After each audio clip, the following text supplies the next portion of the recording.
কবি সুকান্ত ভট্টাচার্যের দেশলাই কাঠি কবিতাটি পাঠ করে শোনাচ্ছি।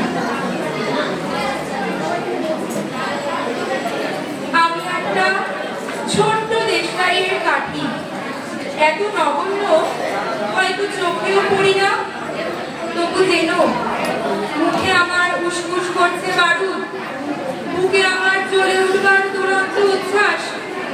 আমি একটা ছোট্ট দেশলাইয়ের কাঠি। মনে আছে সেদিন ফুলুক ফুলু বেঁধেছিল, ঘরের কোণে চলে উঠেছিল আগুন, আমাকে অবজ্ঞা করে না নিভিয়ে ছুঁড়ে ফেলার। কত ঘরকে দিয়েছি পুড়িয়ে, কত প্রাসাদকে করেছি পুলিশার।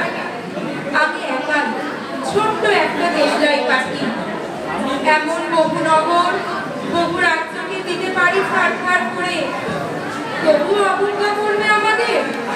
মনে নেই এই সেদিন আমরা সবাই চলে উঠেছিলাম একটি বাক্সে, চমকে উঠেছিলে। আমরা শুনেছিলাম তোমার বিবর্ণ মুখের আর্তনাদ। আমাদের কি অসীম শক্তি তা তো অনুভব করেছো বারংবার, তবু কেন বোঝো না আমরা বন্দি থাকবো না তোমাদের পকেটে পকেটে। আমরা বেরিয়ে পড়বো, আমরা ছড়িয়ে পড়বো শহরে গঞ্জে গ্রামে, দিগন্ত থেকে দিগন্তে। আমরা বারবার চলি